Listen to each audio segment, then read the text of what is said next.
Hi hello అండి. నేను మీ Asha. Welcome back to my channel simply ఆశ.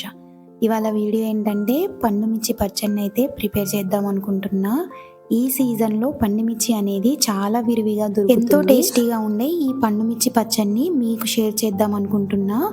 అయితే నేను ఈ పండుమిర్చి పచ్చడి కోసం 3 kgs వరకు పండుమిర్చిని అయితే తీసుకున్నాను. వీటిని శుభ్రంగా కడిగి ఆరబెట్టాలి. ఆరబెట్టిన తర్వాత ఒక కాటన్ క్లాత్ తీసుకొని శుభ్రంగా తుడుచుకోవాలి. ఎందుకంటే కొద్దిగా తడిగా ఉన్నా సరే పచ్చడి అనేది బూజొచ్చేస్తుంది. అందుకని చెప్పేసి పొడి క్లాత్ తీసుకొని శుభ్రంగా తుడచాలి. శుభ్రంగా తుడిచిన తర్వాత ఇలా చిన్న చిన్న ముక్కలుగా కట్ చేసుకోవాలి.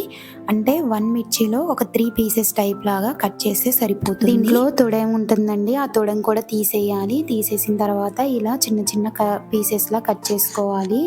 చూడండి, ఈ విధంగా కట్ చేసుకుంటే సరిపోతుంది. వీటన్నిటిని ఈ విధంగా కట్ చేసుకొని వీటిని మిక్సీ జార్లో వేసుకొని కచ్చా పచ్చాగా మాత్రమే గ్రైండ్ చేసుకోవాలి. ఈ పచ్చడి కోసం నేనైతే చింతపండును తీసుకుంటున్నాను. 1 kg పండుమిర్చికి 200 grams చింతపండు పడుతుందండి. నేను 3 kgs పండుమిర్చి తీసుకున్నాను కదా, అందుకోసం నేను 600 grams చింతపండునైతే తీసుకున్నాను. ఈ చింతపండును మొత్తం శుభ్రం చేసుకోవాలి. దీంట్లో చింతిత్తులు ఉంటాయి కదా, అవి తీసేసుకోవాలి.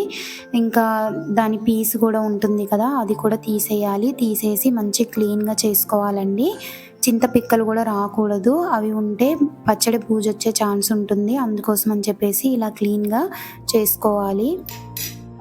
ఇప్పుడు ఈ చింతపండుని మనం గ్రైండ్ చేసుకున్న పండుమిర్చి ఉంది కదా, దాంట్లో వేసుకొని మిక్స్ చేసుకోవాలండి. దీంతో పాటు దీంట్లో ఉప్పు కూడా వేసుకోవాలి. నేనైతే కల్లుప్పుని తీసుకుంటున్నాను. కల్లుప్పు నాకు 3 kgsకి 500 grams అయితే కల్లుప్పు అయితే పట్టిందనమాట. కల్లుప్పు వేసుకొని మంచిగా కలుపుకోవాలండి. అంతా కలిసేటట్టు మంచిగా కలుపుకోవాలి.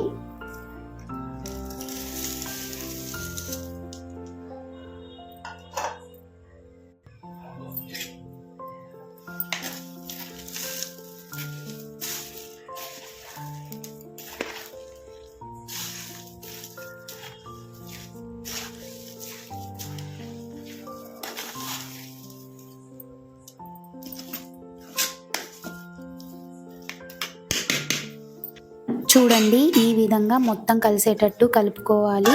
ఇప్పుడు మూత పెట్టేసి ఒక రోజు మొత్తం నాననివ్వాలండి.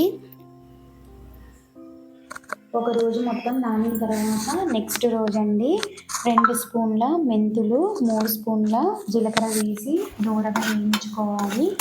వేయించుకొని దీన్ని మిక్సీ జార్లో తీసుకొని పొడి చేసుకోవాలండి మెత్తగా.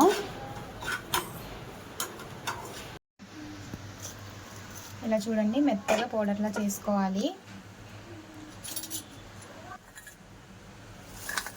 ఇప్పుడు ఈ వెల్లుల్లి రెబ్బల్ని కూడా పచ్చగా గ్రైండ్ చేసుకోవాలి.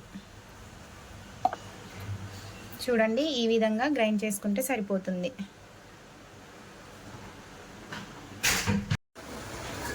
చూడండి, ఒక రోజు మొత్తం ఇలా నాననివ్వాలి. ఒక రోజు మొత్తం నానింది. చూడండి, ఈ పచ్చడిని ఈ విధంగా మంచిగా కలుపుకోవాలండి. మొత్తం పచ్చడి కూడా చక్కగా నానింది. ఇప్పుడు దీంట్లో మనం గ్రైండ్ చేసుకున్న వెల్లుల్లి పేస్ట్, మళ్ళీ మెంతులు, జీలకర్ర పౌడర్ ఉంది కదా, అది కూడా వేసేసి కలిపేద్దాము. జీలకర్ర మెంతి పొడి ఉంది కదా, ఇది వేసేసుకుందాం. నెక్స్ట్ అల్లం పేస్ట్, ఈ వెల్లుల్లి పేస్ట్ అన్నమాట, ఇది వేసేసి మొత్తం కలిసేటట్టు చక్కగా కలుపుకోవాలి. మొత్తం మిక్స్ చేసుకోవాలి. చూడండి, మొత్తం ఇలా మంచిగా కలుపుకోవాలి. మొత్తం ఇలా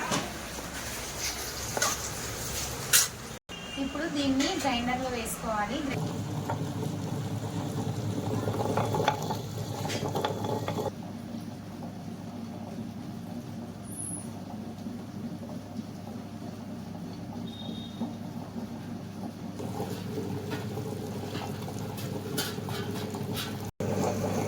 ఇంత మెత్తగా వస్తే సరిపోతుంది.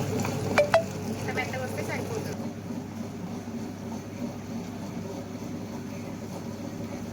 అంతే అండి, కొద్దిగా వేసుకుంటూ మొత్తం మెత్తగా గ్రైండ్ చేసుకోవాలి. అంతే అండి. చాలా సింపుల్‌గా ఉండే ఈ పండు మిర్చి పచ్చడ అందరికీ నచ్చుతుందండి. ఈ స్టైల్‌లో, ఈ ప్రాసెస్‌లో చేయండి. చూడండి ఈ విధంగా గ్రైండ్ చేసుకోవాలి.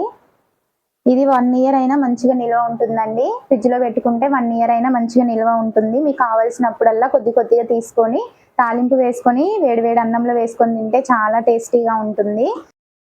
ఇప్పుడు పోపు వేసుకుందాము. పోపు వేసుకోవడానికి కళాయి పెట్టి, కళాయి వేడయ్యాక దాంట్లో 3 స్పూన్ల ఆయిల్ అయితే వేసుకోవాలి. ఆయిల్ హీట్ అయ్యాక పోపు దినుసుల్ని వేసుకుందాము.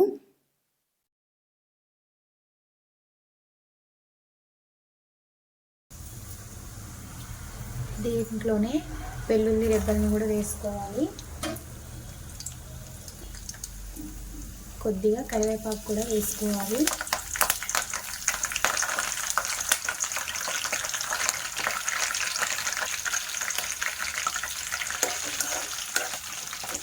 దోరగా వేయించుకోవాలండి. ఎక్కువగా నల్లగా మార్చొద్దు.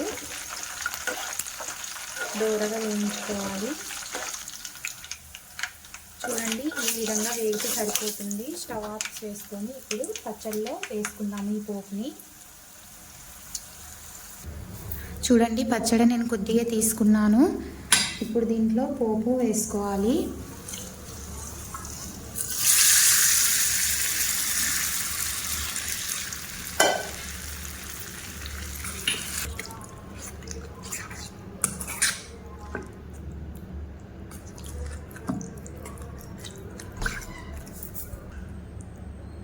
అంతే అండి, చాలా సింపుల్గా మనం ఇంట్లోనే ప్రిపేర్ చేసుకోవచ్చు.